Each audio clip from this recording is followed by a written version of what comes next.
Hello, everybody. It's me, Jack Jensen.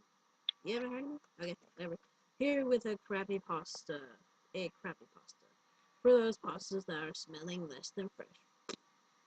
Anyways, I'm here with Anthony Mario Tasso, as mentioned before. With the previous episode probably being uploaded right now, surprisingly. But we're here today with the NightStalker. Are you still here, Anthony? Yeah, I'm eating toast this morning. I haven't had breakfast yet. He's eating toast. So I'll start off. I am not the most sane person. Sometimes my imagination runs wild and rampant. Sometimes my mind can get the best of me. I know what this will sound like. You'll probably think I'm crazy or lying or both. This will be hard for you to believe. I swear every bit of it is true cliche. My name is Joshua Wildiasa. Real day. Yeah, I know. And Wild. this is the retelling of events that plague my every dream. Anthony? Wait, I'm still wearing. Fine, I'll read. It all Okay. No, starts. I'm done. I'm done. I'm too I swallowed. Finish the damn toast. Get finished. It all started 15 years ago when I was 7. So just remember that he's like 22 now, okay? Okay, wait, how does that... Okay, whatever. 7 plus 15. Whatever, no more math. I can still remember. Oh yeah, summer, sorry. As my parents, Jim and Haley, cliche names, packed the last. Plus, dude, the title's cliche. That's NightStalker. crap. Whatever, keep going. Packed the last of the boxes into the mover's truck. I can close my eyes and still smell the renewed spring air. Cliche metaphor. Mm-hmm.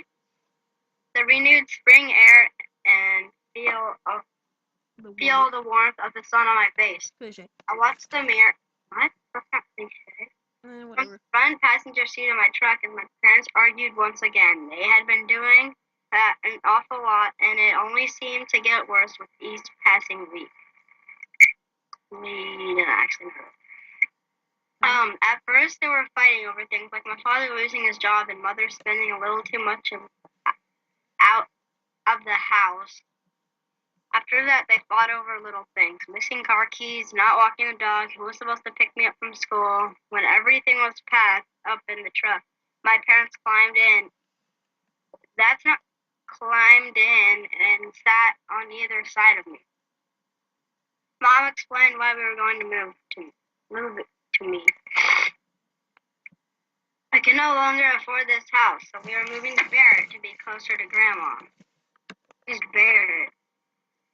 Is Barrett their grandma's name? No, just probably a neighbor. Or Dude, Barrett recorded a video today. Can we just play Minecraft? Barrett's probably a street. What? Can we just play Minecraft? We already uploaded a video today. No, we've started this and we need to finish it. Oh. Barrett to be closer to Grandma. She told me. I couldn't help but feel sad. This place had been home. All my favorite memories took place here. As we pulled off, I looked in the side mirror and could see Cal's grave. Cal had been my dog, my best friend. The dog always has to freaking die. We got him when I was 3, so we only lived for... So this dog only lived for 4 years. Okay, got him when I was 3. He was a German Shepherd with big, friendly eyes and a tail that hardly ever stopped wagging. It was only a few weeks ago when he passed away. Heartworms, Father had told me. I couldn't wrap my head around the idea that Cal had worms living in him. I don't think I was old enough to completely understand what exactly death was. You don't know what death is? It's where you die. You go to heaven or you don't believe it. Go to heaven or go to hell? Yeah. Hours later, after the sun had gone down, I woke from a long nap to the truck hitting a large bump in the road. Dad swerved the truck after that. The sound the tires made while sliding rattled me. That's not the sound. I felt scared as the truck spun around in what seemed like a full circle. After a moment, we realized when we hit the bump, the truck engine stalled. We could see smoke coming from the underhood, so that Dad steps outside to look at it. Ooh. Unknowing of what was going on, and still kind of freaked by the fact that we almost went off the road, I hugged Mom as she comforted me. Oh, are you okay?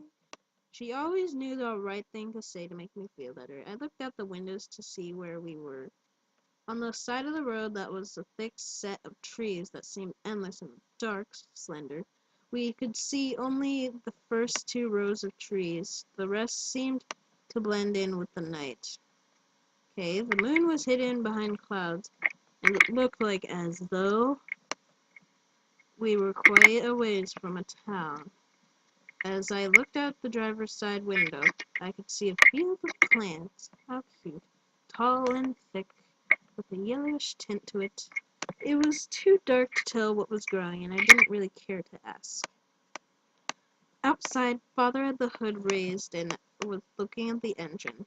Mom explained how Grandpa had been a mechanic and had taught Dad the basics of how to fix minor troubles. After several minutes, a bunch of clacking metal sounds later, Dad slams the hood down and gets back in the truck. A belt got knocked loose when we hit the bump, he had told her. Strange thing is, I didn't see anything in the road. He attempted to start the engine, but he couldn't get the truck to start. It was when he went back out that I got the prickly feeling on the back of my neck. I didn't understand. The feeling was so foreign to me. I could tell by the sweat and strange expression on her face that Mom felt it too. Jim, honey, she called to him. No reply. James. James, she demanded, louder this time. A moment later, Dad appeared at the door just as quick as he left. I'm right here, he said as he brushed off the concern and attempt to start the truck. To my surprise, it actually started. Sarcasm quote. I was incredibly grateful when the radio came back on. The familiar beat of my favorite song, Sweet November, came soothingly out of the speakers. We began to drive away. I took one last look in the mirror, and for a short moment I thought I saw a movement in the darkness. I quickly pushed it out of my mind as Mom started tossing dinner ideas to Dad. How about potatoes? How about French fries? How about burgers? How about cake so I can solve my problems? It wasn't, sorry, I'll go all day about this. It wasn't 20 minutes later when we finally rolled into the small town of Barrett, Massachusetts. Massachusetts? Sounds like the right place. As we rode in, I noticed the welcome sign on the right. Population 2, 1, 1, 2. It's like a song Deadmau5 made. 1981. It read at the bottom. Driving through town, I could see how small this place actually was. Was it smaller than at my fingertips? So much smaller than the suburb of Boston we left behind hours earlier. I looked around in fascination as we pulled up to a small diner and parked out front. I'm getting hungry now. Pete's Home Diner. Okay, I'm not hungry anymore. Was flashing in neon red on the sign above the door. The diner was in the middle of the section of the building with Bright Smiles Dentistry and to the left and Lola's Flowers and Bouquets to the right. A small bell rang as we walked through the door of the diner. The clock above the counter said it was 11:23. A tall man with a thick beard and a scowl, wearing jeans, a white shirt, and an apron, walked in from the kitchen. Rick, what can I get you folks? He asked, putting little effort into the smile he flashed. Something about this man reminded me of the lumberjacks I saw in the documentary I saw on TV not long ago. We'll have a Dad began to reply as he named off a few things. Blah, blah, blah, blah, blah. I couldn't help but notice the building across the street. It was made of brick, mostly of which looked worn and faded with age. Was that where the 3 little piggies lived? The building wasn't very wide, but was very tall. As I looked up, I realized it was a clock tower. Oh, no piggies. The visible ears and hands made it obvious it was very old. But at the same time, it seemed ageless, as if it had always been there. Very quickly, I saw a flash of orange at the top of the tower, like two little oddly shaped flashlights turned away from me very quickly. I stared at it a moment until Josh, Dad said, snapping at me of my reverie. What do you want to drink? He asked as I tried to forget about the lights. You give me a cola, told him. Yeah, gangster 7-year-old. Just give me a cola, bro. I told him with a grunt. The man strode back into the kitchen. Moments later, appearing back with our food. Ooh, I want food to come moments later. The name's Pete, he introduced. More out of the habit than courtesy. You staying in town or just passing through?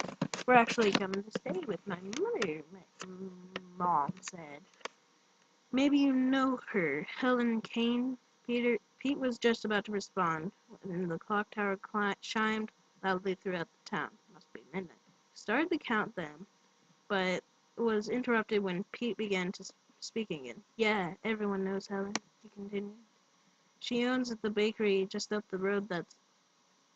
He didn't get to finish that sentence. A loud crash, like a bunch of pots and pans falling from the ceiling, sounded from the kitchen.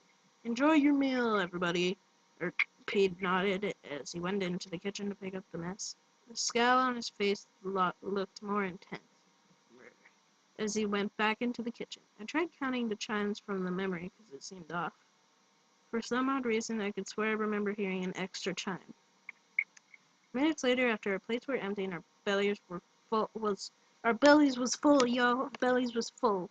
Gangster 7-year-old. Pete came back up. We got up and went to the counter to pay for the meal.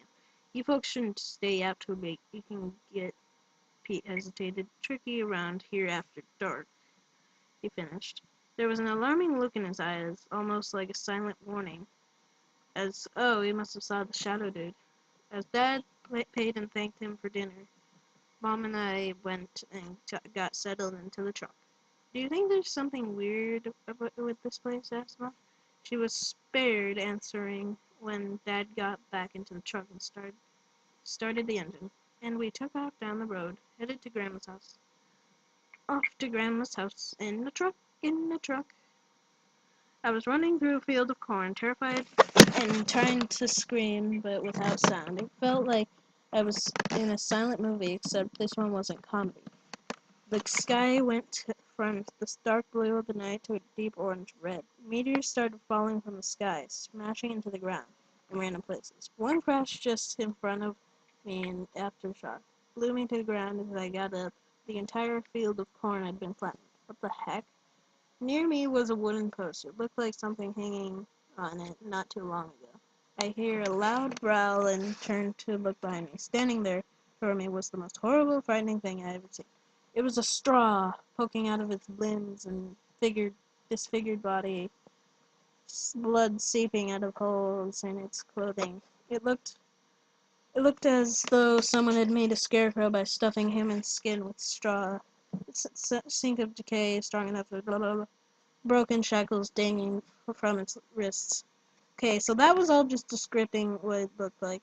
Okay, I screamed as loud as I could, finally able to make some noise. Seconds later, a light flared up above me, and my mom was rushing to my side. She wrapped her arms around me, calmed down. A dream? Shh. She hushed me. It's okay, it was just a bad dream. A nightmare was more like it. Beside Mom stood Grandma. The concerned look on her face was not without love. I haven't seen my grandma in years. She looked older, more tired. It's almost dawn. I'll go start breakfast, she told my mother. It was a long while ago, but blah, blah, blah, blah, blah. We don't have much more time, so I'm Jack Jansen, and my friend Anthony here is here. Say hi or goodbye. Okay, he is not saying hi or goodbye. But if you're new to this channel, we go over all the crappy pastas, and sometimes we'll go over creepy pastas. I might start a gaming channel. Now, subscribe to help us get a better recorder so we can have like music and stuff. Now, I'm Jack Jansen. Goodbye.